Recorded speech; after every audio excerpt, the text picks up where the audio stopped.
धन्यवाद सभापति जी। नाभ की ऊर्जा कोई साधारण क्षेत्र नहीं है, यह सीधे सीधे जन सुरक्षा, पर्यावरण और आने वाली पीढ़ियों से जुड़ा विषय है।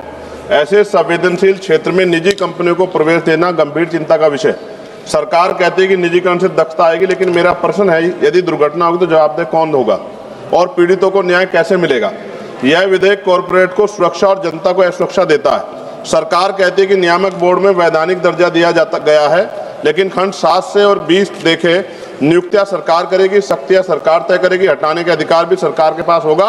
तो मेरा प्रश्न है, क्या ऐसा नियामक वास्तव में स्वतंत्र होगा? नियामक संस्था को वैधानिक दर्जा देना पर्याप्त नहीं है। सवाल यह है कि वह सरकार और निजी कंपनियों से स्वतंत्र होगी। सभापति जी, हम SC/ST के प्रतिनिधि के तौर पर यहाँ हैं।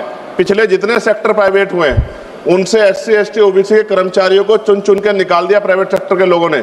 तो जब ये प्राइवेट हो जाएगा, निजी क्षेत्रों में चला जाएगा, SC/ST OBC कर्मचारियों के अधिकार की रक्षा होगी, इस बात की गारंटी सरकार को देनी चाहिए। खंड 3, 7 और 9 के माध्यम से नाभ के क्षेत्रों में निजी कंपनियों को लाइसेंस और सुरक्षा प्राधिकार देकर प्रवेश का रास्ता खोला गया है, लेकिन मेरा प्रश्न है, क्या मुनाफे पर चलने वाली कंपनियां सुरक्षा को सर्वोपरि रखेंगी? महोदय, परमाणु दुर्घटना की कीमत कंपनी देश की जनता को चुकानी पड़ती है।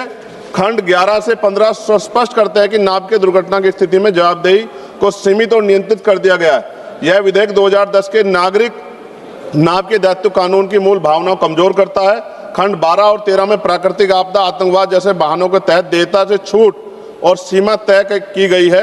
खंड 14 सरकार की देयता को भी सीमित करता है। नाभ के दुर्घटना का प्रभाव सालों तक नहीं बल्कि पीढ़ियों तक रहता है, लेकिन यह विधेयक पीड़ितों के अधिकारों पर कानूनी कैप लगा देता है। महोदय, खंड 15 के अंतर्गत निजी संचालकों के लिए बीमा अनिवार्य है, लेकिन सरकारी नाभ के प्रतिष्ठानों को इससे छूट दी गई। ये दोहरा मापदंड क्यों?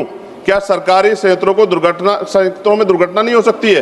खंड 5 और 25 के तहत यूरेनियम, थोरियम अन्वेषण और संवेदनशील गतिविधियों पर केंद्र सरकार का पूर्ण नियंत्रण स्थापित किया गया है, लेकिन विस्थापन, जल प्रदूषण, रेडियोधर्मी कचरे पर स्थानीय जनता की सहमति और पारदर्शी जन सुनवाई का कोई मजबूत प्रावधान नहीं है। अंत में सभापति जी, हम विकास के खिलाफ नहीं, लेकिन जन सुरक्षा कीमत पर विकास स्वीकार्य नहीं। इसलिए मेरी मांग है कि इसको JPC में भेजा जाए। धन्यवाद। जय भीम, जय भारत। Thank you.